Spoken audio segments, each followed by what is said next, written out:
Take your mind into the wonderful world of physical, emotional, psychological, and spiritual wellness. Ladies and gentlemen, welcome to the Kennetic Hour. Conversations with you and guests. With your host, Kennetic, Wesley, Mason. That's me.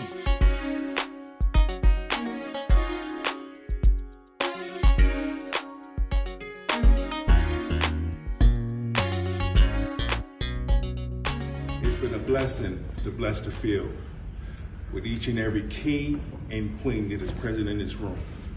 The reason why I say king and queen is you know who you are and whose you are and walk in your truth every day, all day. It's been a wonderful journey, a wonderful ride. I'm looking forward to tomorrow and looking forward to hanging the cleats. It is hard to walk away from something you love doing, your passion. And words can't express. Going to Cancun was a blessing. Working with those children at the crib was a blessing. Coach G, Mr. and Mrs. G was a blessing. All right. Good morning, good afternoon, good evening, and welcome to another edition and episode of the Kennetic Hour. I am Ken Wesley Mason, your host. Welcome once again. Thank you for your viewership. As always, thank you for viewing. Thank you for watching. Make sure to click subscribe. Make sure to click thumbs up. Make sure to leave your comment. All your comments are always welcome. It just makes me want to do the show even better each time. So again, thank you for your viewership and thank you for listening and watching the Kennetic Hour. My first guest, or my guest today, he'll be my only guest today. What can I say? I call him a friend. I've been knowing him. We go back to high school, the days of high school. And he's here to share some insight on just life in general and some steps that he's taken to make himself better. He's been on a journey, and because we've known each other for so long, I've experienced part of that journey along with him. And so he's here to tell some of his stories. What can I say? Arena Football Hall of Famer, number 90, D tackle. I know him as Delonte Myrie, but we call him Big Truck. Welcome to the Kennetic Hour. How are you, sir? First, thank you for that great introduction. Absolutely. It's been a long time coming for you to be here. You know, a lot of things have happened over several years. And today we're going to treat this like football because I know how passionate you are about the sport. So we're going to treat this hour as such. So we're going to start from the beginning. First quarter. First question, just and I'm going to do the best that I can to not make this so formal. You know, when you do a show like this, I have to kind of portray and act like I don't know you. So so I'm going to keep the so I'm just going to, you know, we can just have some conversation. And you just answer what you feel or what's in I guess in the heart, whatever you feeling. So the first question is, let's start from the beginning, actually. Let's go back to childhood and, you know, because it's, you've had a road. You've had a road ahead of you, and you've carved out a really interesting journey. So let's start from the beginning. Let's talk about your childhood and how you grew up. And what city did you grow up in? Grew up in Culver City, California, Rothman Hospital. the same hospital Michael Jackson went to when he did that Pepsi Cola commercial. Okay. Childhood growing up, my mother, Samoan, Blackfoot Indian, Irish Black. My dad, Jamaican. It was interesting. At me, of course, he will say, with that type of genetics, how did that happen? Well, my dad saw my mother, and here I am. Having, I have one brother, one sister, same mother, different father. Then I have uh, three brothers, four sisters, same father, different mother. So, born in California, raised in Long Beach, also in Jamaica for a short period of time, bounce around. You know, I live with my dad, live with my mother, but permanently, 1990 is when I came to the States to permanently live. And, you know, that was Long Beach, Compton. Growing up, the things that I've seen, the things that were done to me, um, really, how should I put it? Um, Put me in a place to where the things that I saw growing up, those were natural to me. You know, if I saw mom and dad arguing, that was normal. So, okay, so I'm familiar with that. You know, my dad showed me love. My dad was that type of person that he was a professional athlete as well. But my dad was the type of person he loved his kids. You know, he loved his kids. He would always be there. If it was a track meet, if it was something going on, he was there. To whereas my mother, uh, part time being the things that a mother should show her child, that didn't happen. But the things that my dad would show, a father would show his children, my dad was that. Mhm. So growing up, it was rough. It was rough, you know, on both sides of the coin. Living with my mother, living with my father, it was hard. You know, there's been some dark times. There's been some abusive times, mentally, physically, emotionally, things that a child should not have go through. You know, I've gone through that. And as I got older, it's one of them things where uh, I didn't really deal with it as I should have. You know, we go through things in our childhood life. As we get older, it becomes familiar to us. So we act those things out because this is what we saw growing up. But on the other side of that coin, I had to grow up quick too. You know, I had to learn about street survival. I had to learn about street smart. I had to learn about, you know, live for tomorrow, live for today. You don't know what's going to happen. You know, stay ready so that you don't have to get ready. You know, I there was a lot of hatred developing towards my mother. There was a lot of resentment. There was a lot of things that I began to carry as a child because these were the things that I saw. It wasn't right. If that makes sense. Yeah, absolutely. And you and your mother didn't speak for quite a while. Is that correct? 25 years. 25 years until 2019. Yeah. And well, I don't want to jump ahead too far because we're going to get back to that about you and your mother's reunion or reuniting just a couple of short years ago. But let's talk about your adolescent years as well, because that's when I met you.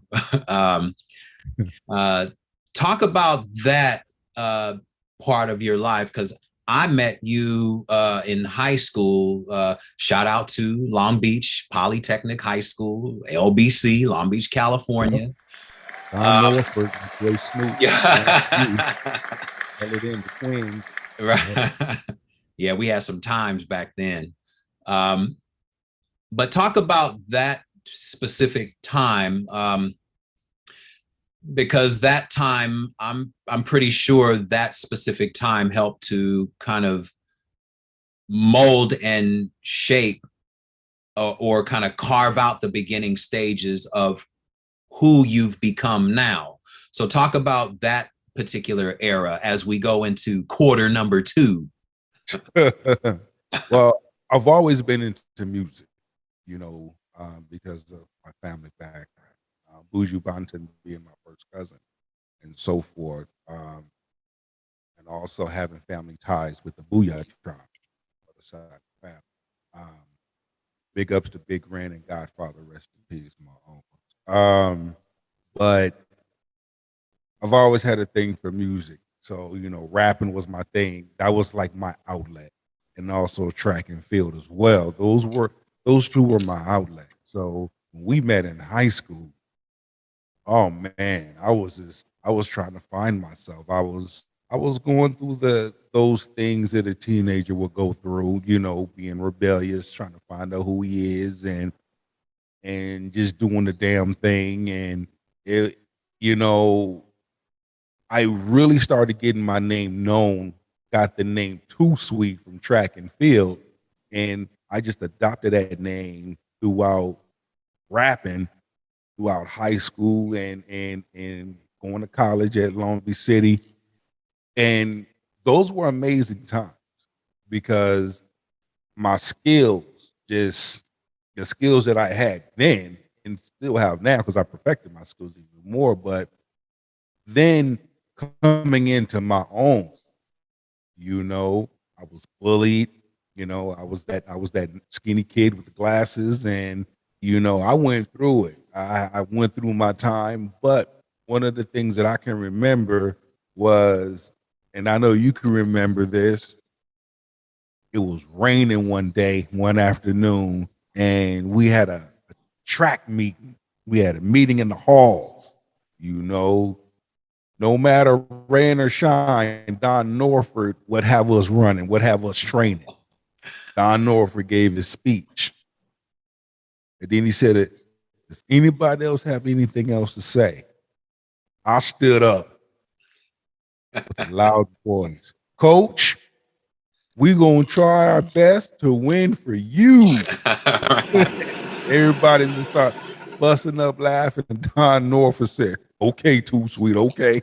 I still remember that. But one of the things, I've always had a sense of humor about me. I've always had uh that was just who I am, sense of humor, my personality, making people laugh, because laughter is the best medicine. So at that time of me trying to find myself and going through the things that I was going through, I always made people laugh. I always made people feel good and have a good time, even though the stuff I was dealing with at home. Right. There's been times, man, even in school, I was scared to go home because I knew at home what was going to happen. I knew at home what the plan was. And because I was the only one staying with my mother at that time, you know, my brother and my sister, their dad took them and they went to go stay with their dad, and I later found them. I think it was 2013. 2013 is when I found them. Yeah, I believe 2013, somewhere around 2012. Mhm. So the abuse, I was the one that took that. I looked like my dad. My mother couldn't come for my dad, so he would come for me. you know, um, Nobody else knew about this, even in high school. You didn't know. You know, your mom, who's like a godmother to me, she didn't know. You know, Crystal, your sister, she was young, so but the I enjoyed being around y'all so much. The fact that your mother adopted me into the family, I was like, I felt at home. That's that's the best way to say it. Your mother made me feel at home, you know, and regardless of the things that I was going through in my own home, that was my outlet. Running track, doing my music, those things was my outlet. Hip hop. Like, man, how's Too Sweet winning them races? Well, you know, Yeah, I mean, back then, I mean, you was even I'll admit, I mean, you were pretty fast. People used to watch you too back in the day. mhm. Um, I even remember after high school, or after, well, actually, maybe a year after when you left California to go to Texas. You left to go to Texas to go to um, Hardin Simmons University. Right And after I left University of Texas, yeah. yeah, because that's because I hadn't seen you in a couple of years at by that time. We hadn't spoken for a few years. And the last time I saw you before you left to go to Texas, you were still kind of that slender, slim, tall and slim, kind of, I guess it's safe to say you were kind of that nerdy looking kid. That Um, part.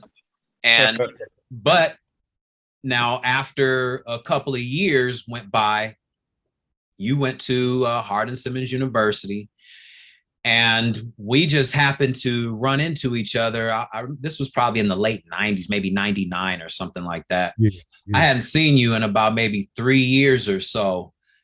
And when I saw you for the first time in like 3 years after you'd played football and all of this, I was like, holy crap. You Well, had just like, you 99, you grew 98, up. yeah, 98, 99. I was at West LA College. Oh 98, yeah, yeah, 99. yeah, yeah, I yeah, was at yeah. West LA, so, and you remember Anthony Bartley. I even got in touch with Anthony Bartley. Saw him at a Del Taco off of Rosecrans.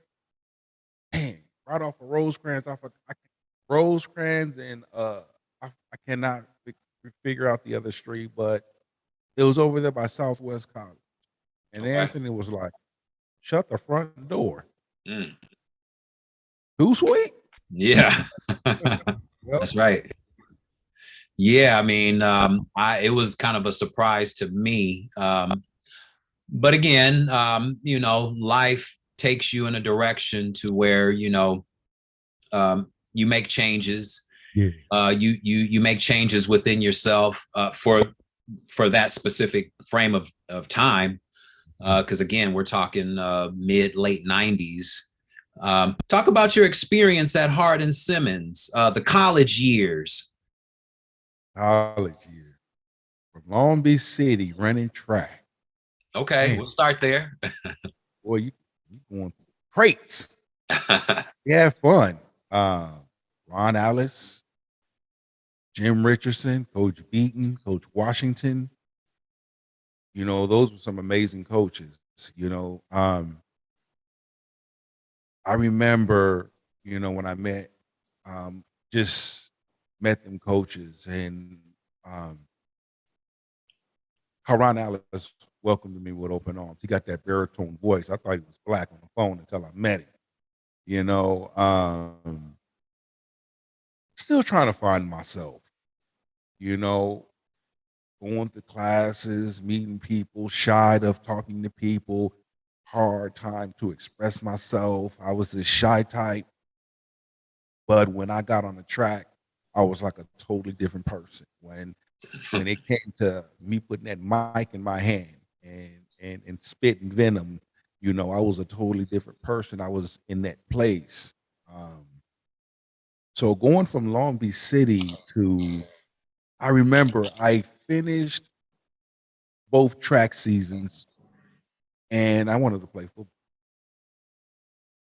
So I tried for receiver because I got hands, I got speed. And I remember at that time, Coach Risebig pulled me aside and he told me, you will never make it as a football pro. You never played high school. You never played Pop One. Why don't you try pursuing track and field at universities or a D1, D2, D3 school? I was discouraged. I was very, very discouraged because I'd go to practice, I'd do whatever. And I remember I left Long Beach City and I went to El Camino College. Coach Featherstone, rest in peace, tried out for his program, as a linebacker. Went to practice, went to school, did my thing, got involved in a student committee, and went to leadership programs and all of that. It teaches you how to be a leader and how to, if you own a business, how to run your business, how to be function, how to, all those good things. Went there, did a lot of that. Coach pulled me in the office. Not gonna make the team. So I don't know what to tell you. All right. But I didn't stop there. I kept suing. And I remember working at Foot Action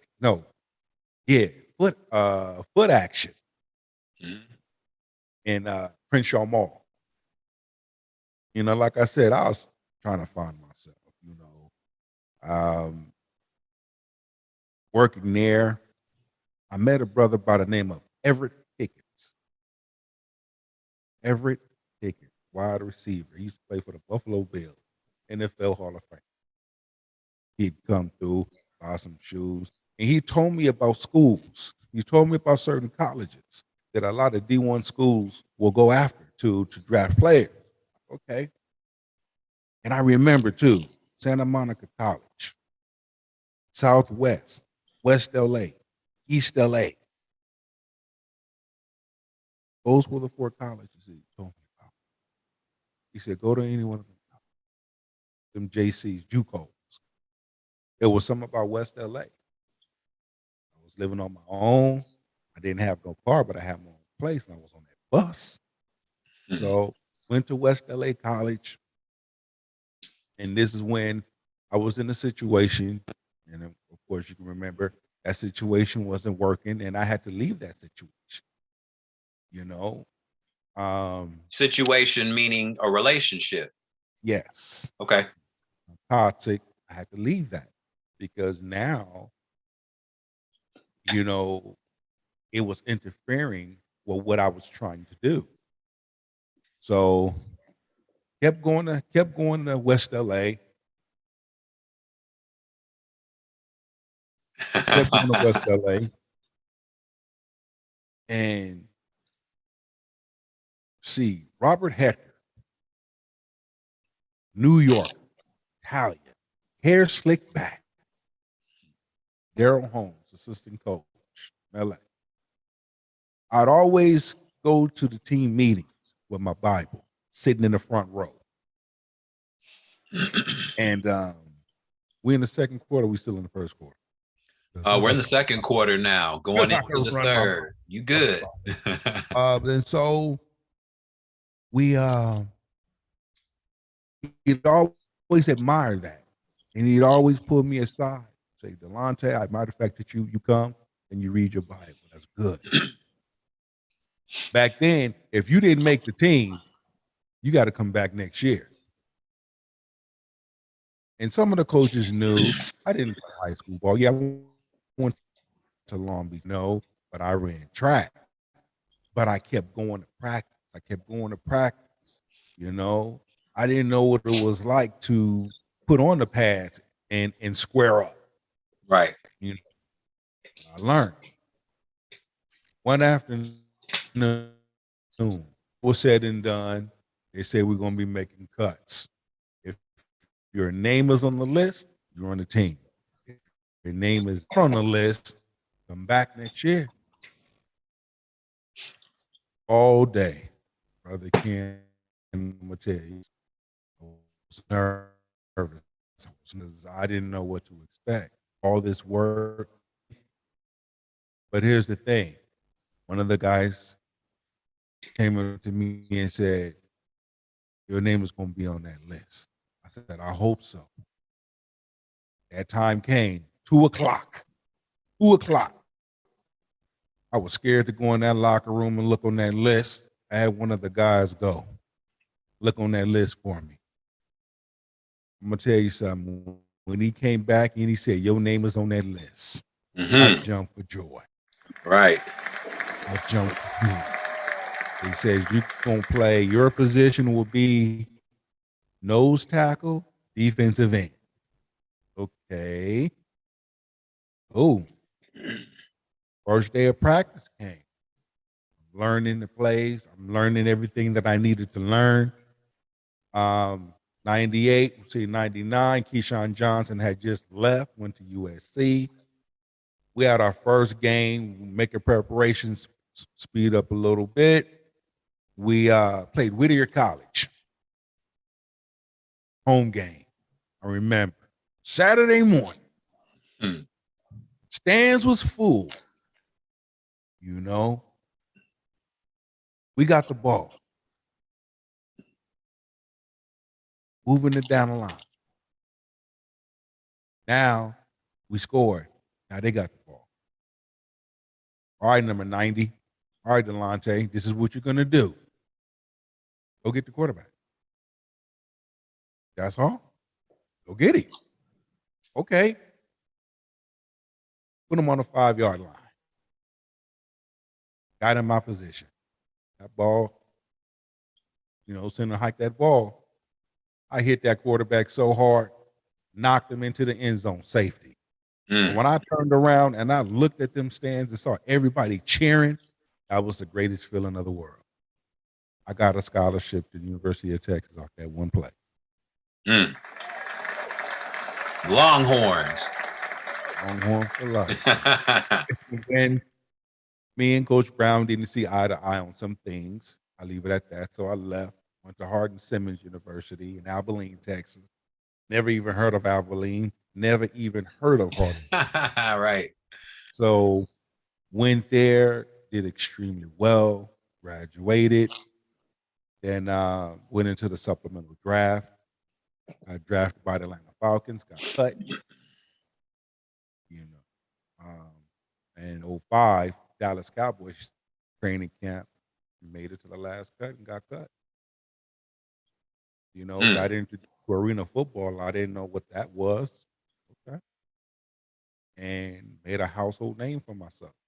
In college, when I was at Hardin-Simmons, coach said, your name gonna be Truck. Because you hit smacking people like a Mack truck. Like a Mack truck, huh? That's how I got the name Truck. And the name done stuck ever since. Yes, it has. Yes, it has. It's real interesting, the journey that has been what we know as Big Truck.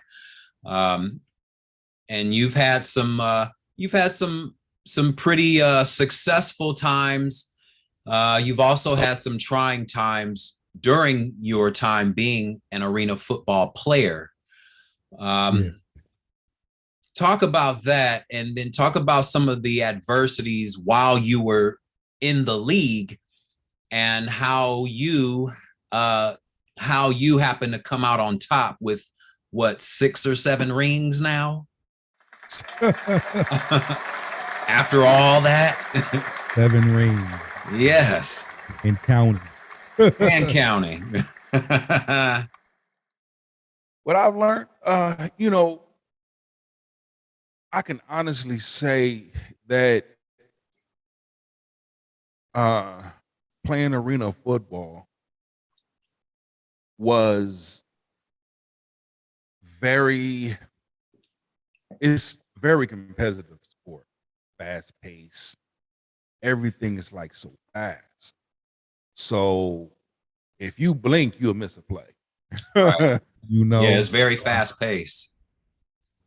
But because of how I was raised and where I come from, my dad being a professional athlete, he taught us, off the field, your character matters. Off the field, people are watching. How you carry yourself matters. What you say and do matters. You know, I can remember going different places, and just staying in a hotel. I didn't really talk to people. If I saw the fans, I saw the fans. But my main thing is I took my PlayStation with me. So that was my thing. I'd be in my room playing my PlayStation. Yep. So when we had curfew and coaches are calling, and you better pick up that phone. That was the thing. You better pick up that phone. Right. Call. You know, my thing with that was I never had any bad press on my because I was disciplined enough. I'm not going to do what everybody else. Yes, it's tempting. It is so tempting. You going into different places, you going into different cities, you going in, playing the game. I mean, the fans, everybody wants your autograph, and you got the groupies and you know, I just chose not to associate myself, because I was still dealing with my own demons, Right. you know. So, you know, at that time it was like, it's tempting, but nah, I'm good because I knew the outcome. I mean, yeah, I had some real good mentors in from Adam Plant to Anthony Barton to Greg Townsend to Jim Brown to Christian Okoye. Uh, I had some people that really, really put the imprint in my skill set. Mhm. Great Reggie White, God rest his soul. So these were individuals uh, with the addition of Marlon Briscoe that really, really set the tone for me. That took a liking in me and said, "Hey, we wanna work with you. We want to work with you. Bring the best out of you." And that's what happened. You know, I just from the AFL to playing in the XFL to playing the AFE Team USA. I mean, and how I got the opportunity to play for AFE Team USA. That's the blessing right there in itself. As we're taking a look at some of your pictures here, Yeah. keep going. California Raiders, you already know. Yeah, your boy. Yeah, I was wrecking shop. I was wrecking shop. Mhm. You know, um, there it is right there. AFE Team USA. Mhm. Man, I love my squad, football family. I love the coaches, Mr. and Mrs. G. I love them. Sometimes you have some good people that see something in you and they bring you in, Yep. and that's a beautiful thing. They don't close the doors on you. They don't treat you like crap, but they treat you with love. There it is right there. They treat you with love, man. And I love giving back. You know, Truck love the kids. I love giving back. You know, kids are our future, and I do believe that. I do believe that being that role model, being that positive role model, you know, and it's a beautiful thing. I had a wonderful, amazing journey. I know the insides of the NFL and football, and I know the outsides of it. I know the politics of it. I learned that, and it humbled me in a lot of ways. But there comes a time where you have to hang it up and walk away. Yeah, because you see a lot of players. For example, I mean, you keep up with professional football. I'll just bring up the biggest name in the NFL right now, Tom Brady, who, after he had a winning season last season by winning a Super Bowl, then decided to come back and had probably one of his worst seasons. And now he's decided to retire, and he's retiring on such a sour note versus what he had an opportunity to do is retire on a very sweet and successful note. Uh, why do you think, being in professional sports, why do you believe athletes choose to stick around for possibly what some people would say much longer than their bodies or their families would want them to? What do you say to that? You have a passion for something, and you're told something. It's hard to walk. It's kind of like that relationship. It's kind of hard when you have that break. If you don't, you try to hold on with all your might. Yep. The person just doesn't want you. You that emptiness, because I understand it's hard to break. And when you, like I said, this game has taught us so much. Most can't understand or comprehend because you've never played on a professional level. Right. I remember when Ray Lewis tore his bicep, and that's how he had to hang it up. You know, it's hard, but at the end of the day, after it's all said and done, the smoke clears. It's like, you know what? I have a good legacy. I stamped my legacy. You know, I have something to show. And when you get to that point, to know that when you walk away and it's okay, that you're going to be okay. Yeah, a lot of athletes have to literally believe that they will be okay after, after they hang up the cleats for the final time, or after they hang up their jersey for the final time. Um, Yeah. they won't hear the direct roar of the crowd anymore. Yeah. They won't hear the fans chanting their name. In the case of arena football, possibly 5, 10,000 people. In the case of the pros, maybe 40, 50,000 people. I loved it. But, I but love none. I loved going into an arena Mhm. and people yelling truck, truck, truck, number 90. You know, the little kids had their signs up, you know. I loved it. And afterwards, after the game was over, I remember uh one thing that really touched me. This kid, he was handicapped. And he wanted to come to a game. He wanted to come to a game, but he couldn't because I guess the transportation, it was something transportation, or he didn't have the money.